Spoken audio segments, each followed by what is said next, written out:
Shalom, puji Tuhan, Bapak Ibu, selamat pagi. Doa saya kita semua tetap mengandalkan Tuhan dalam kehidupan ini, selalu berserah penuh kepada Dia, jaga hati agar kita tetap peka mendengar suaranya. Karena hanya dengan mendengarkan firman dan melakukannya, itu yang menjadi kekuatan bagi kehidupan kita di tengah-tengah pandemi yang menyerang, berdampak kepada ekonomi, asumsi ketakutan yang luar biasa. Orang berusaha mencari keamanan, melindungi nyawanya. Walaupun sebenarnya tidak ada satupun yang bisa menjaga nyawa kita kecuali Tuhan tentunya. Karena itu teguhkanlah hati kita selalu dengan firman Tuhan, bahwa roh yang dalam kita lebih besar. Oleh bilur-bilurnya kita yang sakit bisa sembuh. Kebanyakan orang yang kena sakit, rentan terhadap penyakit adalah ketika dia tidak menjaga jiwanya untuk tetap teguh. Karena Yohanes berdoa bahwa biarlah keadaan kamu baik-baik, sehat sama seperti jiwamu. Kita nggak bisa menghalangi burung terbang di atas kepala kita. Kita nggak bisa menghalangi apa yang datang dalam hidup kita. Tetapi kita bisa mencegah dengan tidak membiarkan ketakutan apapun, kecemasan apapun melanda pikiran kita. Karena itu jagailah pikiran dan hati kita dengan firman Tuhan. Karena itu kita sedang belajar bahwa dalam Matius pasal 7 ayat yang ke-16a dan 20, Tuhan Yesus sedang mengajar secara spesifik bagaimana kita bisa mengenali tipu daya si jahat, kepalsuan yang memakai apa saja. Khususnya di sini dia sedang berbicara tentang nabi-nabi palsu yang akan datang kepada kita menyerupai seperti kayak domba, sesuatu yang tidak berbahaya. Dia menyamar, dia mengambil rupa, penampilan dia sepertinya sama dengan apa yang kita pikirkan, tetapi ternyata mereka adalah serigala. Dan Alkitab mengajarkan dari ayat 16a dan 20, dari buahnya kamu mengenali mereka. Dan masalah itulah yang membuat mereka juga, orang-orang ini akhirnya ditolak. Dari sini kita belajar bahwa kita perlu konsentrasi, fokus, bukan kepada hanya penampilan, membangun luar, tetapi di dalamnya tidak. Karena yang di luar itu tergantung yang di dalam. Karena buah itu tergantung pokoknya, pohonnya. Jadi kalau pohon kita adalah pohon kebenaran, pohon kekudusan, pohon kesucian, ya, makanya Yesus mengajarkan dari buahnya kamu kenali mereka. Dalam ayat 20 dikatakan, jadi dari buahnya lah kamu akan mengenal mereka. Kita bisa membedakan ini, bahkan kepalsuan dalam hidup kita. Makanya kita perlu melihat kebenaran itu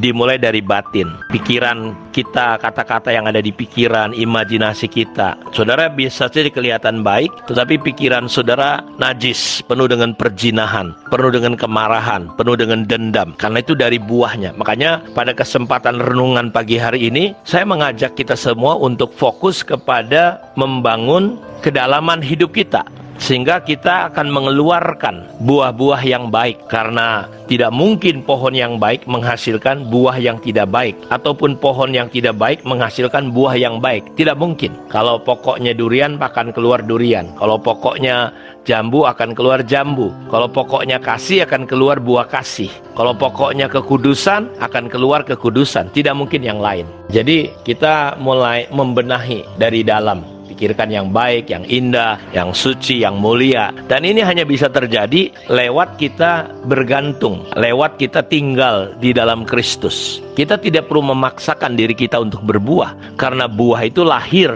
Dalam Yohanes 15 ya dikatakan, tinggallah dalam aku dan aku di dalam kamu, maka kamu akan berbuah. Tidak ada sebuah ranting yang bisa berbuah ataupun hidup tanpa melekat kepada pokok anggur itu. Karena itu fokus kita hari-hari ini adalah supaya kita berbuah, bukan hanya memaksakan diri pelayanan, tetapi otomatis kalau saudara melekat kepada Tuhan, saudara akan didorong untuk rindu melayani Tuhan, untuk rindu melakukan kasih kepada banyak orang. Karena itu kita fokus pada kedalaman hidup kita, sehingga kita satu hari tidak perlu takut untuk ditolak. Karena pelayanan kita lahir dari dalam, bukan supaya dilihat orang, supaya dinilai orang, Kita nggak perlu dinilai orang, kita nggak perlu dilihat orang, karena Tuhan melihat hati kita. Bangsa ini memuliakan aku dengan bibirnya, tapi hatinya jauh. Jadi orang-orang Farisi, dia membangun penampilan mereka. Kita tidak, kita nggak perlu penampilan. Penampilan kita lahir dari kedalaman hidup kita. Jadi hati kita betul-betul dekat dengan Tuhan. Bukan sekedar lidah bibir kita yang menyanyi, memuji Tuhan. Hati kita lah yang paling penting. Sehingga kita tidak perlu menggenapi hal-hal yang salah, yang keliru. Bangsa ini, orang ini memuliakan aku dengan bibirnya, tapi hatinya jauh daripadaku. Jadi kita justru konsentrasi membangun hati kita, menjagai hati kita. Dengan apakah seorang muda menjaga hatinya untuk kudus selain dengan firman Tuhan? Karenanya kita selalu mengizinkan, membiarkan firman Tuhan mendominasi hati dan pikiran kita. Kita taklukkan keberadaan hidup kita kepada Tuhan dan firman-Nya. Salah satu contohnya misalnya Bapak Ibu seperti kejadian Saul. Saul itu dia coba mempersembahkan yang terbaik kepada Tuhan, memberikan korban-korban persembahan. Tetapi di sisi yang lain dia tidak taat, dan itulah yang mengakibatkan dia ditolak oleh Tuhan. Dan Tuhan berkata bahwa pemberontakan, ketidaktaatan itu sama dengan pemberontakan dan sama dengan dosa penyembahan berhala. Dan dia berkata, aku bermaksud sebenarnya bahwa dia ingin mempersembahkan, melayani Tuhan.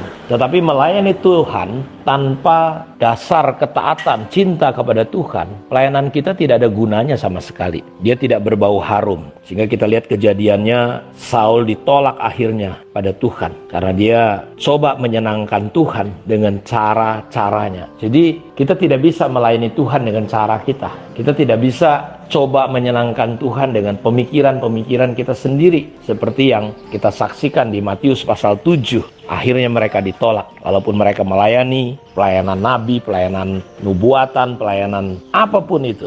Dan itu di mata Tuhan menjadi sebuah kepalsuan, ketidakbenaran. Karena itu saya berdoa biar kiranya renungan ini bisa menolong kita semua. Tuhan Yesus memberkati kita. Shalom.